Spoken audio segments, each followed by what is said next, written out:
స్తోత్రము స్తోత్రము స్తోత్రము మహాపరిశుద్ధుడు మహాత్ముడు రాజ్యమైన దేవాన్ని సూత్రభావంలో నాకు స్తోత్రాలు చెల్లిస్తున్నాం ప్రభా. గడిచిన పునరుత్థానం ఇప్పుడు వరకు మమ్మల్ని సంఘములు ప్రతి బిడ్డలు పడవు క్షేమకరంగా స్తోత్రాలు. అయ్యా తిరుమల సభ్యులు పూజించిన ప్రభా పాత్ర ద్వారా మీరు పొందండి, ప్రార్థన ఆర్పించండి. వాస్తవండి సాక్షి సమయాల్లో మీరు ప్రభా ప్రతి కుటుంబంలో ప్రతి బిడ్డలు కూడా మీరే దీవించి ఆశించిన సమస్తము స్వాధీనం నుంచి ఘనమైతే నామములకి మహిమ తెచ్చుకోమని పరిశుద్ధమైన యేసుక్రీస్తు ప్రశస్త నామములో ప్రార్థించి వేడుకుంటున్నాము. హల్లెలూయా.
ప్రాణం నీవయ్యా, స్నేహం నీవయ్యా, ఊపిరి నీవయ్యా, పూరత నీవయ్యా, ప్రాణం నీవయ్యా, స్నేహం నీవయ్యా, ఊపిరి నీవయ్యా, పూరత నీవయ్యా, నిన్నే నమ్ముకొని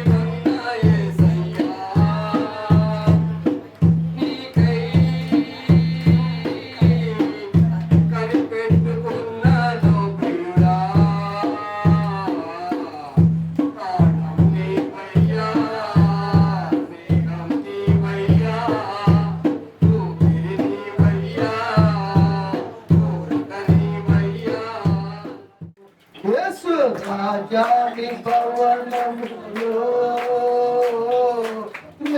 పదను వెచ్చియుందును.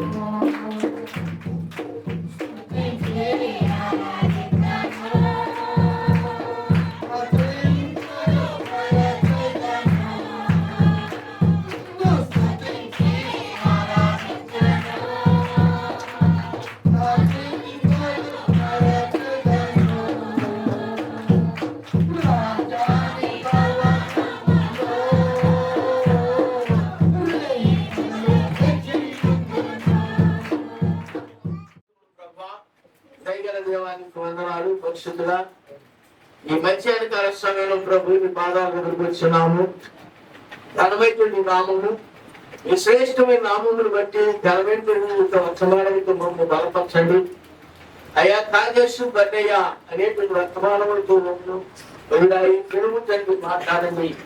చేత మమ్మల్ని ఎత్తుపరచండి. సంఘములు పరిచర్యలు సమస్తములు వధువుగా తీసుకుంది ఘనతా మహిమ ప్రభావాలు మీరే పొందుకోమని పరిశుద్ధమైన యేసుక్రీస్తు ప్రశస్త నామములో ప్రార్థించి వేడుకొంచున్నాము. హల్లెలూయా హల్లెలూయా. సంఖ్యాకాండము 11వ అధ్యాయము. కాలేబు మోషే ఎదుట జనులను నిమ్మలపరచి మనము నిశ్చయముగా వెళ్ళుదము, దాన్ని స్వాధీనపరచుకొందుము, దాన్ని జయించుటకు మన శక్తి చాలుననెను. అయితే అతనితో కూడా పోయిన ఆ మనుషులు ఆ జనులు మనకంటే బలవంతులు.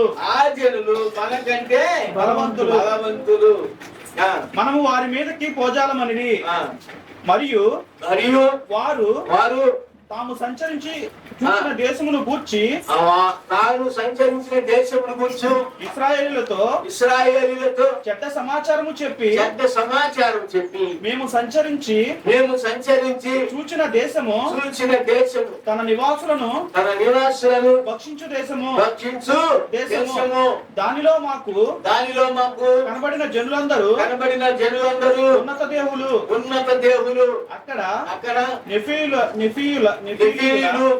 సంబంధులైన ఆనాకు వంశపు నెఫీయులను చూచితిమి. మా దృష్టికి మేము విడతల వలె ఉంటిమి, వారి దృష్టికి అట్లే ఉంటిమి. దేవుడు ప్రియులారా, చాలా విషయాలు మనకి ప్రవక్త చెప్పారు. కాదేశం ప్రతి మనుషునికి కూడా తీర్పు ఉంటున్నది. తీర్పు లేనటువంటి వ్యక్తి ఎవరు ఉండరు. ఎలాగో చూసినట్టయితే నువ్వు చిన్న న్యాయం చేస్తే తీర్పు చట్ట సభల్లోకి వెళ్తున్నావు, కోర్టుకి వెళ్తున్నావు చిన్న నేరానికి. మరి పెద్ద నేరం దేవునికి వాక్యం నుండి తప్పిపోవటము, ఆయన ఆజ్ఞ నుండి అతిక్రమించడం, ఇది పెద్ద నేరం అనేది. కానీ మనం అనుకుంటాం మన దృష్టిలో ఇది పెద్ద నేరమా? ప్రార్థనకి వెళ్ళకపోవటం నేరమా? దేవుని మాట వినకపోవటం నేరమా? విశ్వాసంలో లేకపోవటం నేరమా? క్రైస్తవ జీవితంలో లేకపోవటం నేరమా? బైబిల్ చదవకపోవటం నేరమా? ఇలా రకరకాలుగా మనకి సొంత తెలివితేటలు సాతాన్ని తీసుకొచ్చి ఇది దేవుని యొక్క తీర్పు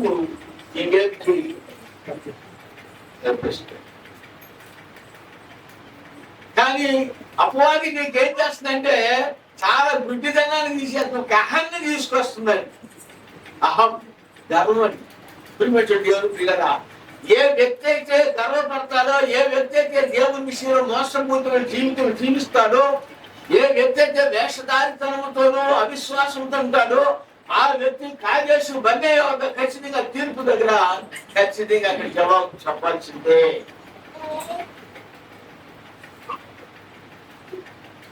ఎవరైనా మరి చివరికి దేవుని యొక్క సేవకులతో సహా,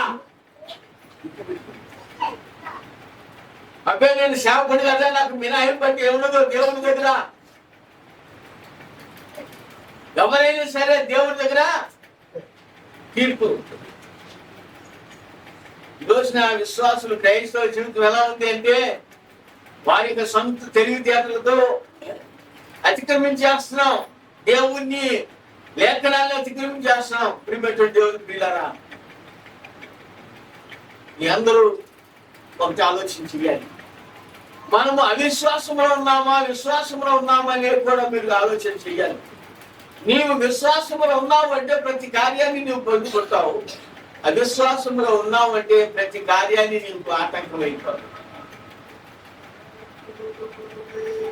అవిశ్వాసమే పాపము.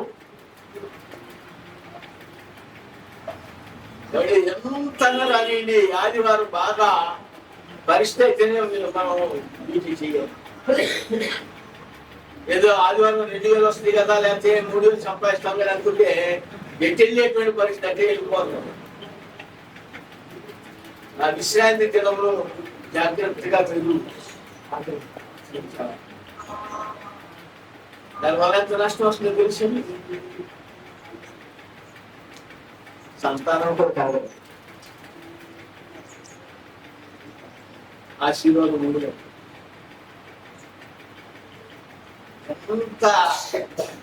ఎంత సంపాదిస్తే అండి,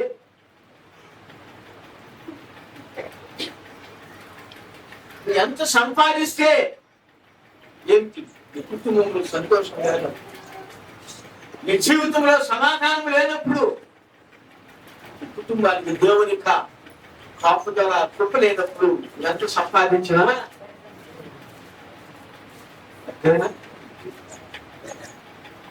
మూడంత ఆశ ఉందండి. తినడానికి మాకు నోటి సరిగ్గా లేదండి, దాన్ని అనుభవించడానికి ఏమంటారండి, దాన్ని అనుభవించడానికి ఎవరు లేరండి.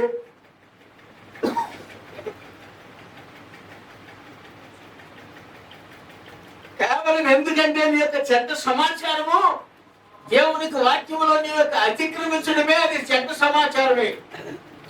ఇప్పుడు వీళ్ళు అంటున్నారు 12 మంది బయలుదేరి వెళ్ళేటప్పుడు 12 మంది అక్కడి దాకా వెళ్ళారు, యోర్దాను యొక్క నది వరకు వెళ్ళారండి.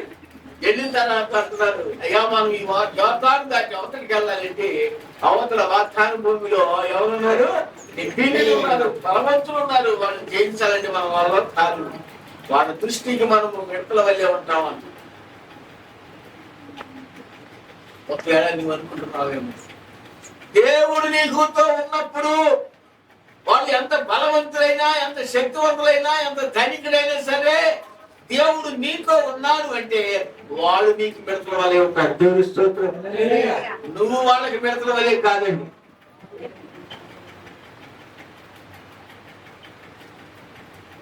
నీవు వాళ్ళకి మిడతల వలె ఉండదు కాదు, వాళ్ళే నీకు మిడతల వలె ఉంటారు. ఉండరా? బైబిల్లో ఒకళ్ళు తీసుకుందాం జంటలు మనం.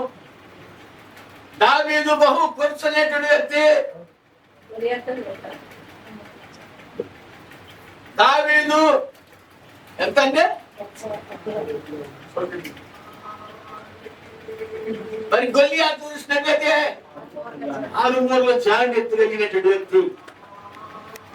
గొల్లియాతు యొక్క శిరస్సు పై నుండి కింద వరకు కూడా శిరస్త్రావం ధరించినటువంటి గొల్లియాతు,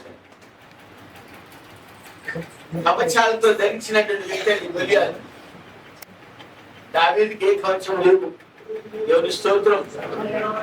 దావీదుకి ఏ కవచం లేదు, ఒకటే కవచం ఉంది.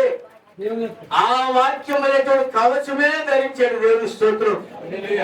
పత్రికలు చెప్తాడు, మనం వేసుకున్నాం కోపం. ఆ వాక్యం అనేటువంటి కవచాన్నే ధరించాడు. దావీదు వెళ్ళాడు యుద్ధానికి. సౌలు అంటున్నాడు, అయ్యా ఆ గొల్లియాతు అనేటువంటి వ్యక్తి సామాన్యుడు కాదు, అతను మొదటి నుండి కూడా యుద్ధ నేర్పరి, బలవంతుడు, శక్తివంతుడు. కాబట్టి అతన్ని జయించడము నీ వల్ల నువ్వు బాలుడు వలె ఉన్నావు. ఇదిగో ఈ వస్త్రాలు వేసుకోమంటున్నాడు. ఆ వస్త్రాలు వేసుకుంటే దావీదు అన్నాడు, ఈ వస్త్రాలు నాకు సరిగా వాళ్ళకి కావాల్సింది ఏంటంటే వాక్యం అనేటువంటి వస్త్రము. దేవుని స్తోత్రం.